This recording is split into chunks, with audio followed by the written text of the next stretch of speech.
दोस्तों, स्वागत है आपका हमारे चैनल फ्यूजन में। आज हमारा ये वीडियो नंबर 7 है और अभी हम लोग जो पहला लेसन था हमारा अध्याय एक रासायनिक समीकरण एवं रासायनिक अभिक्रियाएं एवं समीकरण, जिसका आज हम लोग शायद लगभग समापन है, क्योंकि इस टॉपिक से रिलेटेड जितने भी टॉपिक थे हम लोगों ने सारे के सारे क्लियर कर लिए। अभिक्रियाएं, जितने भी प्रकार की अभिक्रियाएं थी वो मैंने आपको पढ़ा दी हैं। तो अब हम लोग अगला टॉपिक जो इसमें बचा हुआ बिल्कुल बिल्कुल लास्ट टॉपिक चल रहा है। आज इसके साथ लास्ट वीडियो भी आपकी होगी इस लेसन से रिलेटेड। जो वीडियो है वो ये आपकी अंतिम वीडियो है। इसके बाद से हम लोग कल से नया अध्याय स्टार्ट करेंगे, अम्ल क्षार एवं लवण। तो इस टॉपिक में जो बचा हुआ है वो है संक्षारण।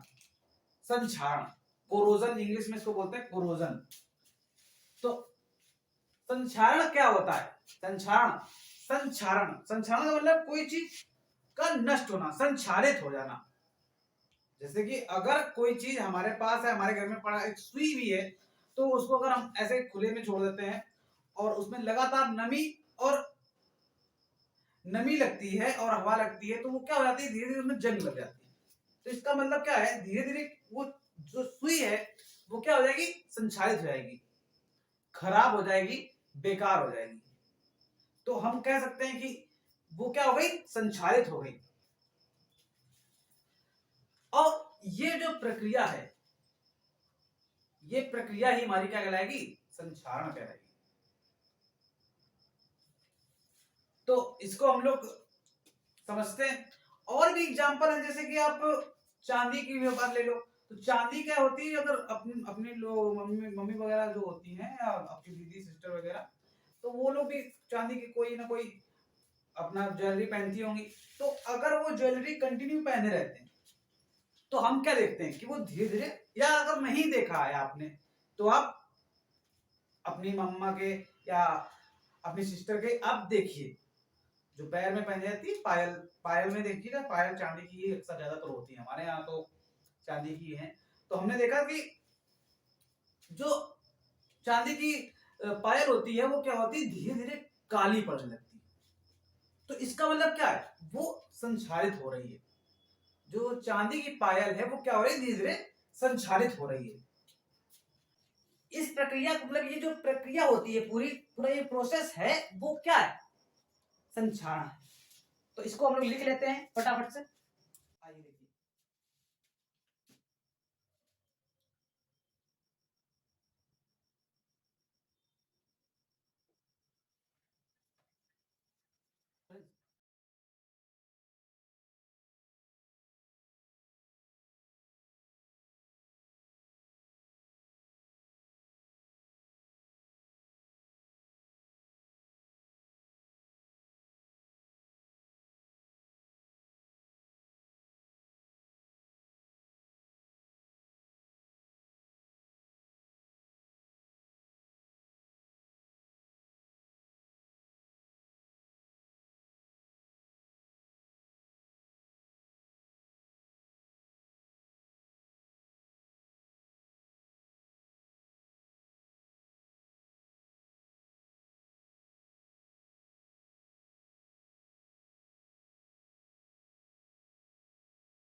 तो ये हमारी संक्षारण की डेफिनेशन है कि जब कोई धातु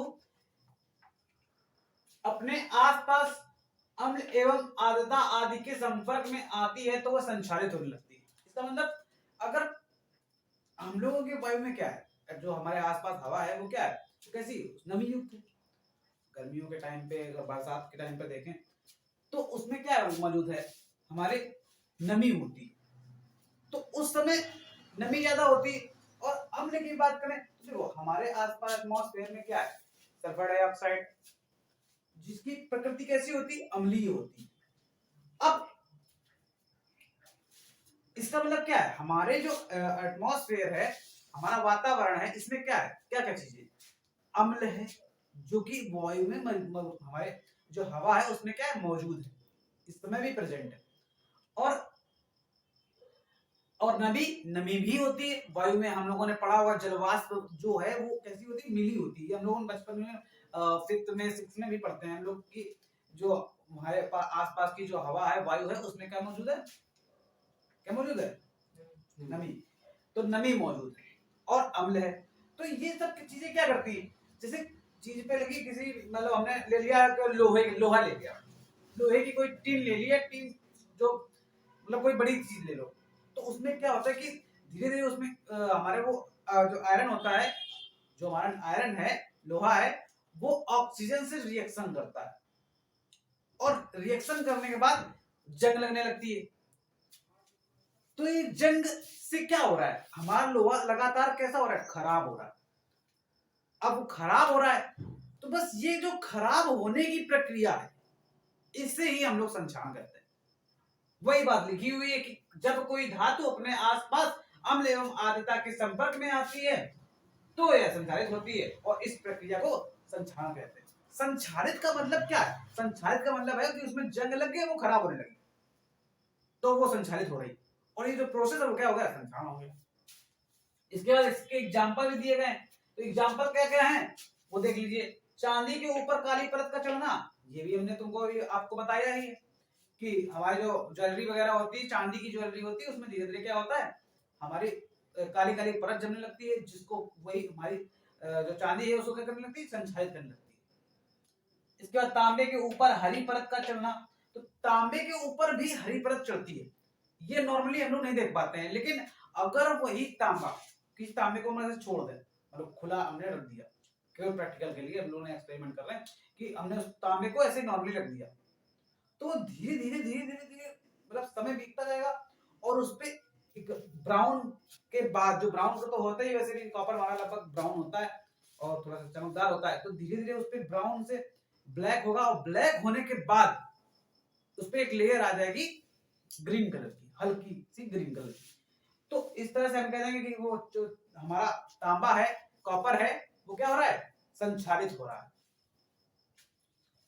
इसके बाद लोहे पर जंग का लगना, लोहे पर जंग का लगना तो आपको बिल्कुल ही नॉर्मल सी बात है, पता होगा कि लोहे पर जंग कैसे लगती है। ये सब बातें हम लोग आगे भी टॉपिक पे क्लियर करेंगे, जो हम लोग आगे पढ़ेंगे उनमें भी हम लोग सीखेंगे कि लोहे पर जंग किस प्रकार से लगती है, वो लोहे पर जंग जो लगी है वो कौन सी, उसको बोलते क्या है, ये सब बातें हम लोग आगे के जो टॉपिक्स होंगे उनमें क्लियर करेंगे।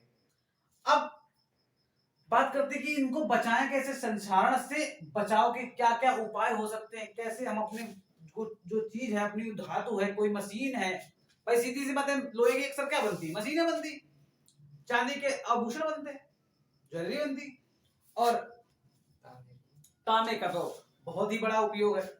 तो इन सबको बचाना भी हमारे लिए क्या है, बहुत ही ज्यादा जरूरी है। अब आपको अगर जानकर हैरानी होगी कि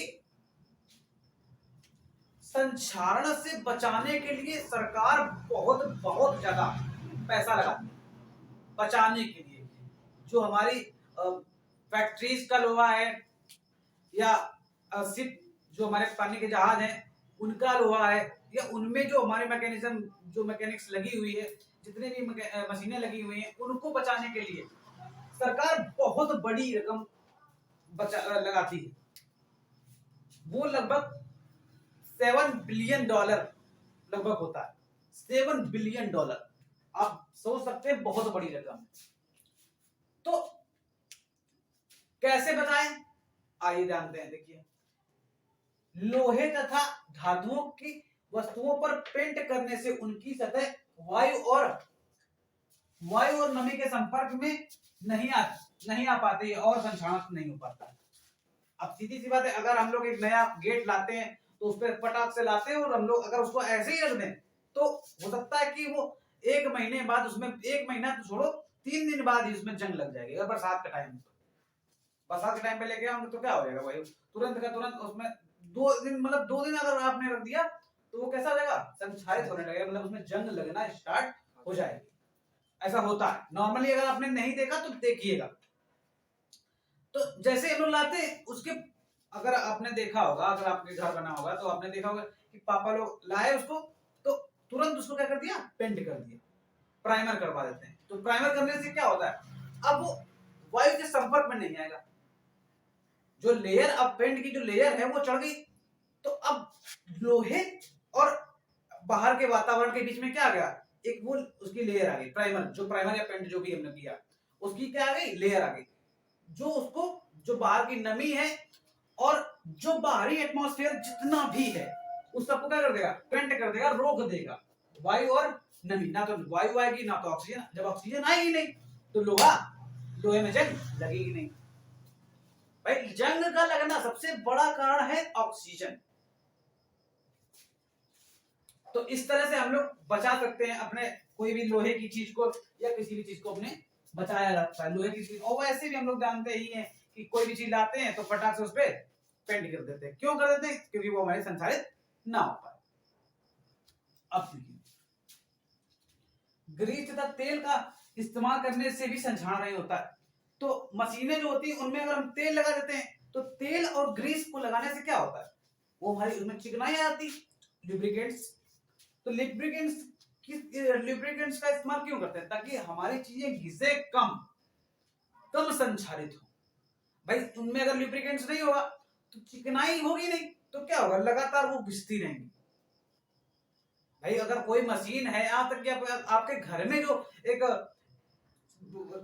कपड़े सिलने वाली जो मशीन है उसमें भी हम लोग तेल डालते हैं। क्यों डालते हैं, क्योंकि अगर जो उसके अंदर कंपोनेंट्स लगे हुए हैं वो क्या होंगे, अगर कम भाई वर्क करेंगे तो वो घिसेंगे। अब वो घिसेंगे तो आपको क्या होगा, नुकसान होगा, जल्दी खराब हो जाएंगे। तो हम लोग उसको क्या करते हैं, उसमें डालते हैं तेल। अब तेल डालने से क्या होता है, अब उसमें लुब्रिकेंट्स आ गया। लुब्रिकेंट्स क्या करता है, हमारी मशीन को आराम से चलाता है, ना उसको तकलीफ होती चलाने में, ना हमें तकलीफ होती चलाने में, ना उसको चलने में तकलीफ होती। तो इस तरह से हम लोग ग्रीस और तेल का भी इस्तेमाल करते हैं। भाई ट्रकों वगैरह में भी आपने क्या सुना होगा, ट्रक में देखा होगा कई जगह पर हम लोग ग्रीस का इस्तेमाल करते हैं, यहाँ तक कि बहुत ज्यादा यूज है ग्रीस का। यूज हम लोग अपनी साइकिल, मोटरसाइकिल या कोई भी व्हीकल है उसमें हम लोग ग्रीस का यूज जरूर ही करते हैं। क्यों करते हैं, ताकि हमारा संक्षारण ना हो पाए, वो चीज घिसे कम, कम घिसेगी ज्यादा चलेगी, तो ज्यादा चलेगी तो सीधी सी बात फायदा होगा हमको। अब जो इसका अगला टॉपिक है, अगला तो 3 नंबर है, वो देखिए, लंबे समय तक संक्षारण से बचाव के लिए टिन की परत चढ़ाकर या गैल्वेनीकरण किया जाता है, हम धातु के संधारित होने से बचा सकते हैं। अब काफी लंबे समय तक बचाना है, अगर हमारी कोई चीज है उसको काफी समय तक बचा के रखना है, तो उसको क्या करना पड़ेगा, गैल्वेनीकरण। तो गैल्वेनीकरण जो है हम लोग इसको भी आगे के टॉपिक्स जो है, अगला टॉपिक में हम लोग उसको क्लियर कर लेंगे। बिल्कुल ये गैल्वेनीकरण हम लोग समझेंगे, और ये आपने वैसे पढ़ा भी होगा, नहीं पढ़ा तो हम इसको क्लियर करेंगे। तो इसमें भी हम लोग गैल्वेनीकरण में कैथोड एनोड का ऐसा कुछ यूज करके हम लोग उस पे किसी दूसरी धातु पे किसी तीसरी धातु को, मतलब एक धातु पे किसी दूसरी धातु की परत चढ़ाते हैं, तो वो लोग हम उस प्रक्रिया को बोलते हैं गैल्वेनीकरण। तो देखेंगे, तो गैल्वेनीकरण करने से भी हमारी धातु कैसी होती है, संक्षारित होने से बच जाती है। तो ये हमारा संक्षारण है, ये आपको समझ में आ गया होगा। तो अब हम लोग जो अगला टॉपिक है, विकृतिगंधता, रेंसिडिटी, उसको भी क्लियर कर लेते हैं। आइए देखते हैं।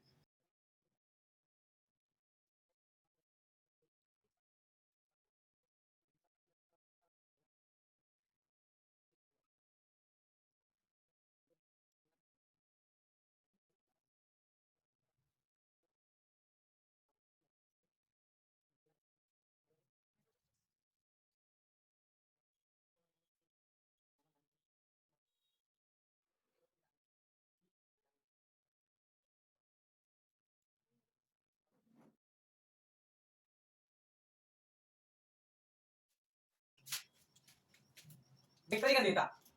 तो विकृति गंधिता रेंसिडिटी, रेंसिडिटी मतलब खाने की बर्बादी, खाना खराब होता है। खाना कब खराब होता है, कैसे पता चलेगा कि खराब हुआ है? भाई सीधी सी बात, इसमें क्या होगी, इसमें ना लगेगी। जैसे हमारे छोला बना हमारे घर में, तो छोले की इसमें जब बनती तो ऐसा लगता है वाह मजेदार, बिल्कुल महक रहा, खुशबूदार, तुम्हारी जुबान में क्या आ जाएगा, पानी आ जाएगा। और छोले भटूरे बने हैं, बिल्कुल खाने के लिए तैयार है, तो आपकी जुबान में पानी आएगा। लेकिन वही अगर वो क्या होता है, कंटिन्यू एक दिन बाद रखा हुआ आप आते हैं खाने, तो आपका पानी आंखों से आ जाएगा है ना। तो होगा क्या, क्यों हो जाएगा, क्यों? अब उसकी जो स्मेल है वो कैसी हो जाएगी, गंदी हो जाएगी, स्मेल भी गंदी हो जाएगी और उसका टेस्ट भी खराब हो जाएगा, उसका स्वाद होगा वो क्या हो जाएगा, खराब हो जाएगा। तो अब जब स्वाद खराब हो गया, इसका मतलब जो हमारा छोला या कोई भी सब्जी है, छोले की सब्जी या कोई भी सब्जी हो, वो क्या हो गई, खराब हो गई, विकृति गंदी हो गई। क्या हो गई, विकृति गंदी। मतलब और ये जो प्रोसेस है वो क्या है, विकृति गंधिता है।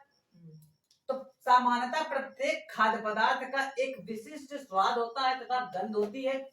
इस विशेष स्वाद या गंध अथवा दोनों की खराब हो जाने को ही विकृति गंधिता कहते हैं। मतलब भाई सीधी सी बात, हर एक चीज की, हर एक खाने वाली चीज की, हर एक की क्या है, हर एक का अपना अपना टेस्ट है, अपना टेस्ट है, अपनी किसी की, हर सबकी स्मेल भी है। या बात कर लें चिकन या कोई भी ऐसी चीज जो खाने में है, अब सब चीजों की कोई ना कोई बढ़िया बढ़िया स्मेल, अब वो खराब हो गई, तो खराब हो गई क्या, उसका टेस्ट भी खराब हो गया, जब ये दोनों चीजें खराब हो गई, तो यही क्या है, विकृति गंधिता, इसे हम विकृति गंधिता बोलते हैं। और सीधी सी बात है, जब कोई चीज खराब हो जाएगी तो हम लोग खा सकते नहीं ना, उसको फेंक ही देंगे। तो इसे रोकने के लिए क्या उपाय कर सकते हैं, क्या क्या कर सकते हैं? तो इसे रोकने के लिए हम लोग क्या कर सकते हैं, प्रतिऑक्सीकारक पदार्थों का उपयोग करते हैं।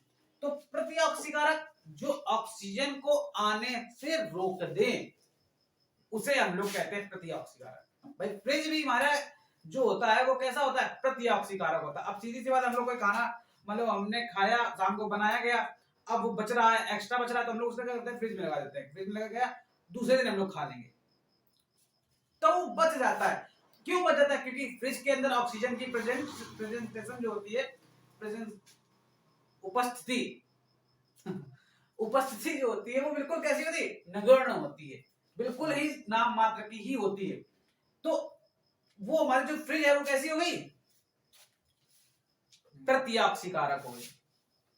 अब और क्या कर सकते हैं, नाइट्रोजन गैस, नाइट्रोजन गैस का भी हम लोग यूज करते हैं। जो हमारी चिप्स की पैकेट वगैरह आती है, तो इसमें नाइट्रोजन गैस भरी होती है। जो भी खाने वाली चीजें जो हमारे बाहर हम लोग पैकेट लेते हैं, कोई भी चीज नमकीन वगैरह, या कोई नमकीन का पैकेट है, चिप्स का पैकेट है, कुरकुरे ले लिया, या कोई भी ऐसी चीज ले ली, तो उनमें क्या है, जो गैस भरी होती है, तो गैस, वो गैस कौन सी है, तो नाइट्रोजन गैस है। वो कौन सी गैस है, नाइट्रोजन गैस है। ध्यान रखिएगा आप लोग कि जो तो वो क्या करती है, उसका काम क्या होता है, वो क्या है, प्रतिऑक्सीकारक है। अगर वो जब तक उस पन्नी के अंदर रहेगी, उस रैपर के अंदर रहेगी, तो वो क्या करेगी, नाइट्रोजन ऑक्सीजन को आने नहीं देगी। और अगर वो ऑक्सीजन निकली, सॉरी नाइट्रोजन निकली, तो ऑक्सीजन अंदर आएगी। तो अब ऑक्सीजन अंदर आएगी तो चीज हमारी धीरे धीरे क्या हो जाएगी, खराब हो जाएगी, विकृति गंदी हो जाएगी। कभी कभी क्या होता है कि दुकानदार चीज को फाड़ता है, उसको अगर कोई हमने मतलब कुरकुरे का पैकेट लिया, या कोई हमने चिप्स का पैकेट लिया, चिप्स का पैकेट लेने पर कभी कभी क्या होता है, वो फट जाती है। तो अगर बाई चांस ऐसा आपके साथ में होता है कि कोई फटी हुई आपको पन्नी दे, फटे हुए रैपर दे रहा है, और उसमें मतलब उसमें गैस नहीं है, तो आप वो बिल्कुल भी मत लीजिएगा, क्योंकि वो कैसी हो चुकी है, विकृति गंदी हो चुकी है, रेंसिडिटी। और किस चीज का हम लोग इस्तेमाल कर सकते हैं, तो विटामिन सी का भी यूज कर सकते हैं। नींबू वगैरह, जो नींबू में कौन सा विटामिन होता है आपको पता होगा, नहीं पता होगा तो हम बता देते हैं आपको कि विटामिन सी होता है, विटामिन सी होता है उसमें, नींबू में। तो इसका भी हम लोग यूज कर लेते हैं, विटामिन सी वगैरह का इससे हमारी चीजें क्या होती है, खाने वाली चीजें बच जाती हैं। तो इस तरह से हमारा जो ये लास्ट टॉपिक था इस लेसन का वो भी हमारा क्लियर हो गया होगा, उम्मीद है आपसे। विकृति गंधिता, विकृति गंधिता एक बार फिर से समझ लीजिए, अगर कोई चीज है हमारी, उसका टेस्ट में, उसके स्वाद में और उसकी स्मेल में अगर कोई चेंजमेंट होता है, मतलब वो सीधी सी बात है खराब हो जाएगी, तो यही हमारी जो प्रोसेस होगा वो क्या कहलाएगा, विकृति गंधिता कहलाएगा। उम्मीद है आपको इस टॉपिक में जितनी भी चीजें पढ़ाई गई होंगी सब समझ में आया होगा, आया ही होगा, उम्मीद तो यही, उम्मीद क्या, बिल्कुल मुझे तो अपने पर विश्वास है कि मैंने आपको जो चीजें पढ़ाई हैं वो आपको समझ में आई होंगी। अब अगर आपको ये सब समझ में आता तो वीडियो को ज्यादा से ज्यादा लाइक कीजिए, चैनल को सब्सक्राइब कीजिए और अपने दोस्तों के साथ में शेयर कीजिए। Thank you.